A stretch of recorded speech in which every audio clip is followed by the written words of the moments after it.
Hello, അപ്പോൾ ഒരു day in my life ഉണ്ടല്ലോ. രാവിലെ എഴുന്നേറ്റ് വന്നപ്പോൾ പുറത്ത് നല്ല മഴ. പിന്നെ കുറച്ച് നേരം മഴയൊക്കെ അങ്ങനെ ആസ്വദിച്ച് നിന്നു. പിന്നെ മഴ വരുമ്പോൾ സ്വാഭാവികമായി വരുന്നതാണല്ലോ മടി. പിന്നെ മടിയുള്ളവർക്ക് ഡബിൾ മടി. അത് എന്നെ ഉദ്ദേശിച്ച് പറഞ്ഞതാണ് കേട്ടോ. അങ്ങനെ രാവിലെ ബ്രേക്ക്ഫാസ്റ്റ് ഒക്കെ സെറ്റ് ചെയ്തിട്ടുണ്ട്. പുട്ടും ചിക്കൻ കറിയൊക്കെ ആയിരുന്നു.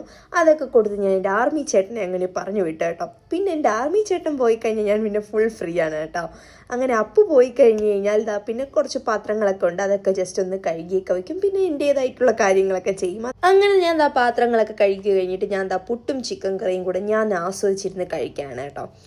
പിന്നെ കുറച്ചു നേരം ഫോണൊക്കെ കണ്ട് അങ്ങനെ ഇരിക്കും. അങ്ങനെ രാവിലത്തെ ബ്രേക്ക്ഫാസ്റ്റ് പരിപാടിയെല്ലാം കഴിഞ്ഞിട്ട് കുറച്ച് സെൽഫ് കെയർ ആണ് കേട്ടോ. സെൽഫ് കെയർ എന്ന് പറഞ്ഞാൽ അങ്ങനെയൊന്നും ഇല്ല, ജസ്റ്റ് മുടിയൊക്കെ ഒന്ന് അഴിച്ച് കെട്ടി ഒന്ന് വൃത്തിയും മെനിയൊക്കെ ആയിട്ട് അങ്ങനെ ഇരിക്കും ഞാൻ.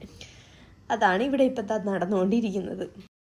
അങ്ങനെ ഞാൻ മുടിയെല്ലാം കെട്ടി കണ്ണാടിയിലൊക്കെ നോക്കി സെൽഫ് സാറ്റിസ്ഫൈഡ് ആയിട്ട് കുറച്ച് ലിബാമൊക്കെ ഇട്ട് പ്രഹസനം കാണിക്കുകയാണ്. എന്തിനാണോ എന്തോ ഇവിടെ ഇരിക്കാനാണ്.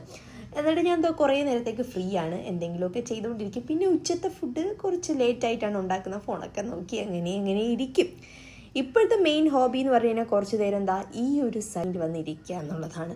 ഇവിടെ വന്ന് സൈലൻ്റായിട്ടിരിക്കുക, എന്തെങ്കിലുമൊക്കെ ആലോചിച്ചുകൊണ്ടിരിക്കുക. അങ്ങനെ മീറ്റ് ടൈം എല്ലാം കഴിഞ്ഞതിന് ശേഷം ഞാൻ ഉച്ചത്തെ ഫുഡ് ഉണ്ടാക്കാനുള്ള മേളത്തിലാണ്. ഞാൻ വലിയ കുക്കോ ഷെഫോ ഒന്നും അല്ല കേട്ടോ, തട്ടിക്കൂട്ടി എന്തെങ്കിലുമൊക്കെ സിമ്പിളായിട്ട് ഉണ്ടാക്കിയെടുക്കുക. അപ്പോൾ എൻ്റെ അമ്മയൊക്കെ ഇത് കാണുന്നുണ്ടെങ്കിൽ അത്ഭുതപ്പെടുന്നുണ്ടായിരിക്കും. കുഞ്ഞിട്ട് കുപ്പെടുക്കാത്തവളാണ് ഇവിടെ വന്ന് ഈ ജോലി ചെയ്യണത്. അപ്പോൾ അങ്ങനെ വലിയ ജോലിയൊന്നുമില്ല, എന്നാലും ജോലി ചെയ്യുന്നുണ്ട്. അപ്പോൾ നമുക്ക് ബിരിയാണി സെറ്റപ്പ് ചെയ്യാം കേട്ടോ. ആക്ച്വലി ഇതൊരു തട്ടിക്കൂട്ട് ബിരിയാണിയാണ്. നോർമൽ ബിരിയാണികളുടെ റെസിപ്പിയിൽ നിന്നും വളരെ വളരെ വ്യത്യാസമുള്ള സാധനമാണ് ഞാൻ ഉണ്ടാക്കാൻ പോകുന്നത്. അങ്ങനെ നമുക്ക് നമ്മുടെ തട്ടിക്കൂട്ടൽ ബിരിയാണിക്കുള്ള സെറ്റപ്പ് ഇടാം. ആദ്യം തന്നെ നമ്മൾ ഗീ ഒഴിക്കുക. പിന്നെ അതിന് ശേഷം എൻ്റെ കയ്യിൽ ഉണ്ടായിരുന്ന സാധനങ്ങൾ വെച്ച് ഞാൻ എന്നോട്ട് ബിരിയാണി ഉണ്ടാക്കാൻ തുടങ്ങുകയാണ്.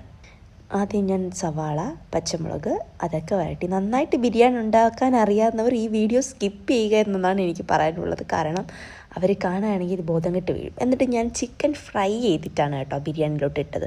അപ്പം ചിക്കൻ ഫ്രൈ ചെയ്യാൻ വേണ്ടി ഞാൻ എണ്ണ ഒഴിച്ചതാണ്. അങ്ങനെ ഞാൻ ചിക്കൻ ഫ്രൈ ചെയ്യാനുള്ള സെറ്റപ്പൊക്കെ ആയിരുന്നു. അങ്ങനെ ഞാൻ ചിക്കനൊക്കെ ഫ്രൈ ചെയ്യാൻ വേണ്ടി ഇട്ടിട്ടുണ്ട്. അങ്ങനെ ഏകദേശം കുറച്ച് മിനിറ്റിന് ശേഷം നമ്മുടെ ബിരിയാണി ആയി കേട്ടോ. പക്ഷേ എനിക്ക് ഫുൾ വീഡിയോ ഒന്നും എടുക്കാൻ പറ്റിയില്ല. അപ്പോഴത്തേക്കും അപ്പു വന്നു. അങ്ങനെ ഞാൻ ഒളിച്ച് ക്യാമറ വെച്ച് വീഡിയോ എടുത്തതാണ് ഇത്. അങ്ങനെ അപ്പു വന്നു. പിന്നെ അപ്പുവിൻ്റെ അടുത്ത് പറയുകയാണെങ്കിൽ ഇവിടെ സ്പെഷ്യൽ ഒരു സാധനം ഉണ്ടാക്കി വെച്ചിട്ടുണ്ടെന്നൊക്കെ. അങ്ങനെ എൻ്റെ തട്ടിക്കുട്ടൽ ബിരിയാണി ഇതാണ് ഗൈസ്. കാണാൻ നല്ല ലുക്കുണ്ട്, ടേസ്റ്റും അടിപൊളിയായിരുന്നു. റെസിപ്പി ഞാൻ ഷെയർ ചെയ്യുന്നില്ല, കാരണം ഷെഫുമാർക്കൊക്കെ ഹാർട്ട് അറ്റാക്ക് വന്നാലോ. അതൊക്കെ കഴിഞ്ഞ് ബിരിയാണി കഴിച്ചൊരു ഉറക്കമൊക്കെ എഴുന്നേറ്റപ്പോഴത്തേക്കും ഇന്ന് സബ്ജി ഡേ ആയിരുന്നു. അങ്ങനെ ഞങ്ങൾ മാർക്കറ്റിലോട്ട് പോവാണ്. സാധാരണ അപ്പുവാണ് പോകാറ്. ഞാനിന്നൊരു രസത്തിന് അങ്ങോട്ട് പോകാമെന്ന് വിചാരിച്ചു, പ്രത്യേകിച്ച് പണിയൊന്നും ഇല്ലല്ലോ. അങ്ങനെ അത്യാവശ്യം നല്ല റഷാണ് കേട്ടോ സബ്ജി ഡേ. കാരണം ഇവിടെ ട്യൂസ്ഡേ ആണ് മാർക്കറ്റ് ഡേ.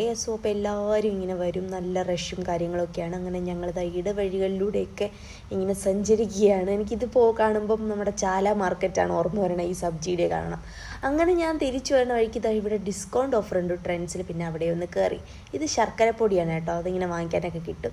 അതെല്ലാം കഴിഞ്ഞ് നൈറ്റായി. ഞങ്ങൾ പുട്ടും ചിക്കൻ കറിയുമാണെന്ന് കഴിച്ചത്. ഇത് കഴിഞ്ഞിട്ട് വീഡിയോ കോൾ ചെയ്യുകയാണ്. എൻ്റെ അമ്മ വീഡിയോ കോൾ വിളിച്ച് എൻ്റെ എന്തൊക്കെയോ കുറ്റം എൻ്റെ ഹസ്ബൻഡ് പറഞ്ഞു കൊടുക്കുകയാണ്. അങ്ങനെ ആ പരിപാടിയെല്ലാം കഴിഞ്ഞിട്ട് ഞാൻ പോയി ഫ്രഷൊക്കെ ആയി വിളക്കൊക്കെ വെച്ചു. അപ്പോൾ അത്രേ ഉണ്ടായിരുന്നുള്ളൂ ആ ദിവസത്തെ വിശേഷം. ബൈ.